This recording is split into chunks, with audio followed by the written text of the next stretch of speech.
Assalamu alaikum hettiyankoɓe ɓiyankoɓe ayaw Piindi TV bisimilla mon e ruɓɓindu jayndeli moɗon weltare min dañte kala saaha huccide mon noon kadi min dañiri weltare oɗo subaka altine hande sikkude tan goto fof ɓenni weekend belɗo deƴƴo ɗum noon goto fof salminama inde ko noon manama jettoɗe serenɓe men jeccaka e laal gotol calminama jura berta juuɗe ñaga duwaw yuppo e Sénégal e aduna fof ha boros rafi kala bonembe musibaji hollen caggal ɗum noon hettiyankoɓe ɓiyankoɓe ne jeeya ko ɓuri temtude hande jayndel ɗi woni dialogue mo gardiɗo leydi ndi noddi hande oɗo ñalawma woodi jaɓɓe woodi saliɓe joni wonta so Allahu lamɗo jaaɓi noon tigui hettiyankoɓe ɓiyankoɓe gudditiren jayde gendire le soleil jayde le soleil oɗo subaka on jii tan dariɓe oɗon keptini hen kay ko tigui kamɓe jiiɗuɓe CEDEAO walla kamɓe wonɓe CEDEAO kamɓe tigui ndenti ɗum ɗon noon gam ƴewde tan situation politique Conakry Bamako e tan ñaame e Dakar ɗum ɗon noon ɓe mbi tan ko Dakar kay walla mbiyen Sénégal kay ɓeɓe ganda kamɓe goni kanko woni Alassane Ouattara ko tan kay ɓeyduɗo kay wiide gardiɗo leydi ndi ɗo fawi koyeɗe mum ɗo ko ɗon caggal noon nde ganda noddi ko dialogue gam ɓe jewtida faade sungoli garoƴi ne wawi wiyede noon CEDEAO e darde gardiɗo leydi ndi koɓe waɗɓe mo félicité e ngal ɗon banggal caggal ɗum garene jayde quotidien le quotidien jayde quotidien noon oɗo subaka kañum ari tan ko wiide journée sans vote ɗum noon ko hanki tigui ɓe kalata woni 25 février jogorno wonde ñalawma sungoli ɗi ɓe mbi ɗiɗon sungoli noon dañani e nder leydi meɗen Sénégal ɓe mbi gardiɗo leydi kay oɗo saaha koye dow garoyol dari ena yaaha hen kono noon opposition o kañum nani wonde mette walla mbiyen ne wonde tan e sunnare ɗum noon saabi ɗum tan ko élection ji hankiɗi mbaɗani ɗum tigui jayde quotidien le quotidien addi oɗo subaka caggal ɗum gareni jayde Walf quotidien noon wi tan ko oɗo saaha kay hakkillaji foof yo gon e date poɗɗo tottede o wi tan ko focus sur la date wiide tan date o faɗete wiyede kay ko ñalawma oɗo élection ji foti dañde ko ɗon tigui Sénégal tunni oɗo saaha ɓe mbi conseil constitutionnel noon o altini hande o ɓeɓe ganda kamɓe goni candidat ji tan candidat ji ɗi ganda ko kamɓe poti yaade élection ji ne wawi wiyede 16 e mabɓe maɓe nawton recours Déthié wiidemo tan e nder jayde nde yahoɓe e dialogue mo gardiɗo leydi noddi o woni tan woni jabde ko gardiɗo leydi waɗi ko woni duncude ɗiɗo élection ɗi ɓe mbi Abdourahmane Diouf kañum wi tan ko dialogue o yahata hen hande yahata hen janggo garene jayde besbi le jour jayde besbi le jour noon wi tan ko gardiɗo leydi ndi nani nodda kay e rango e koyɗe jaam kono ɓeɓe ganda kamɓe goni FC 25 kamɓe noon ɓe mbi tan koɓe jahani ko way noon saabu noon koɓe patta ko woni gardiɗo leydi ndi tottira date ɗum saabi noon hande ɓe mbi 11h maɓe tan nodɗe to mi noddama toon to palais présidentiel kono noon koɓe saliɓe ko way noon ɓe mbi Moustapha Niasse e wondiɓe muɗum kay kamɓe noon ɓe gudditi dialogue tan gam kay yewtide ko faye élection ji ɓe mbi CEDEAO kañum tan wi tan ko gardiɗo leydi ndi kay ɗo fawi koyɗe mum ɗo ɗon ne moƴƴi tigui garene goɗɗo mo ganda kay ko wiya tan ko wasi ko fittandu muɗum ne wiye Baydi Amar ko ɓiɗɗo noon e Ahmed Amar kanko oɗon noon ɓe kaali tan ɓe mbi tan ko wasi fittandu makko e suudu makko garen ha joni jayde l'observateur kay kañum ne tan arti e banggue dialogue kalteɗo o ɓe mbi tan présidentiel hitande ujunnaje 2024 ɓe mbi kay oɗo saaha ko ɓe ko saliɓe dialogue o ɓe jaaɓi dialogue ɗum ɗon noon woni ko ganda kay ne wawi addude caɗele ɓe mbi noon F25 kamɓe noon ɓe mbi tan ko date ɓe paɗata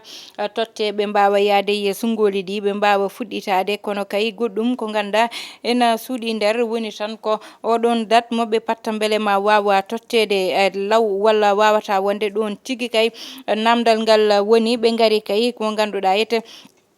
ɓe gaari kay emo ganduɗa ete ko tan bammum cukalel gotel ɗum ko toon to diwan mo Linguére kewi ɗum ɗon noon ɓiɗɗo o mataw tan ko cukalel gorel mataw tan bonni cukago muɗum waɗi ɗum reedu ha saabi oɗon baba kay jetti ko ganduɗa kañum woni jaasi muɗum wari mo ganduɗa waɗi kay ɗeɗo gueɗe e ɓiyum debbo garen ha joni e banggal gongal woni tan dialogue mo ganduɗa hande jayndel ɗi fof ko hen garti jayde vox populi kañum wi tan ko dialogue mo ganduɗa kay oɗo saaha koko tan serdi yimɓeɓe holko oɗon dialogue jogori jibinde ɗon kay ɓe gari ɓe mbi CEDEAO kay wi ko Sénégal yo daroy koyɗe dialogue oɗon yewtide mbawa darnude élection ji no hannirta ni ɓe mbi tan candidat ji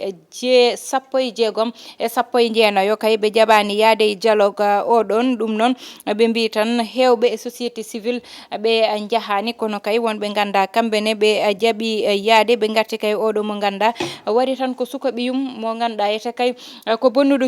cukagu ngel ɗo ɓinguel ɓe mbi tan ha e ballal ɓi ko gorko kay ko noon tigui ɓe mbariri ngel ɗo cukalel gam tan bonni cukalel dewel ngel garen ha joni jayde les échos noon wi tan ko oɗo saaha kay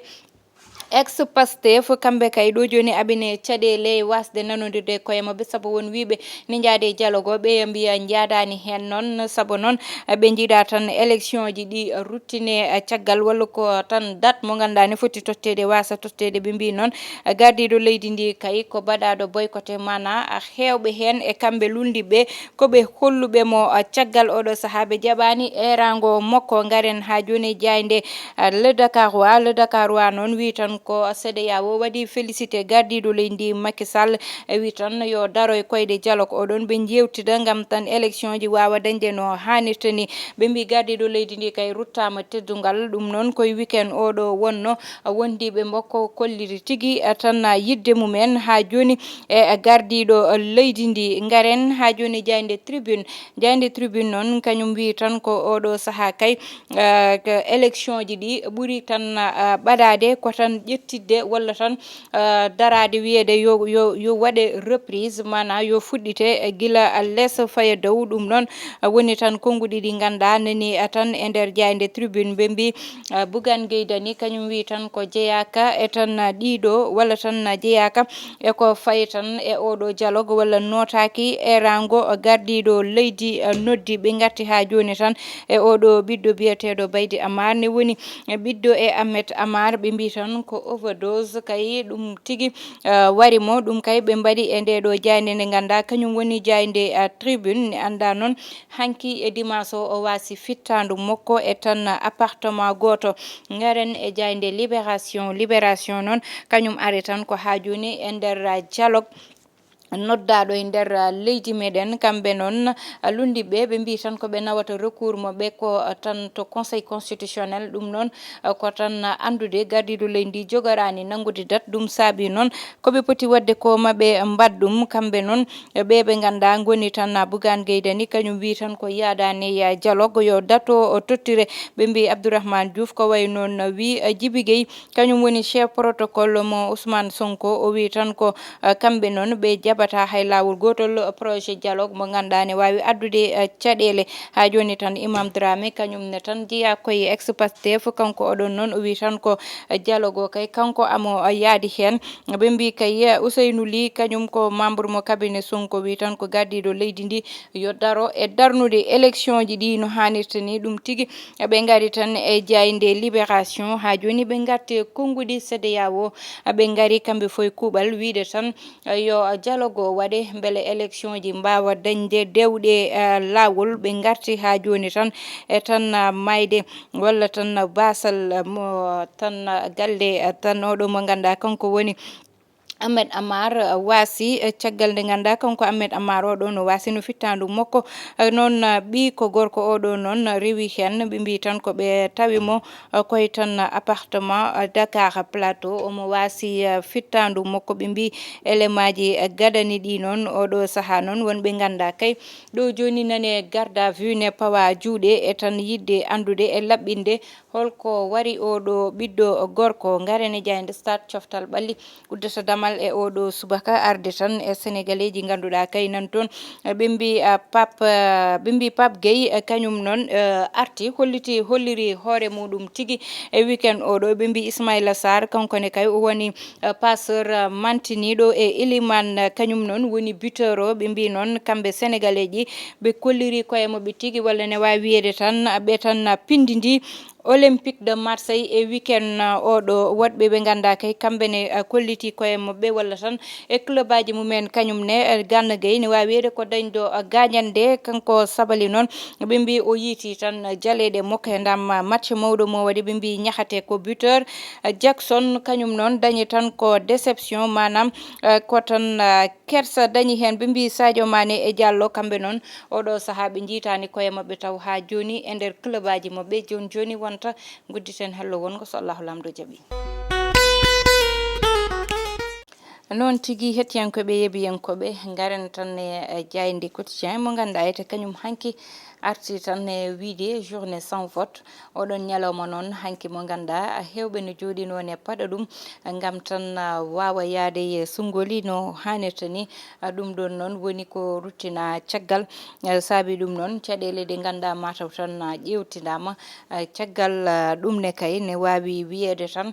ko ganduɗa ko kañum woni darde gardiɗo leydi ndi e ngal ɗon banggal saabu noon oɗo saaha goto fo ina dari hen gam fadde date élection ji totteɗe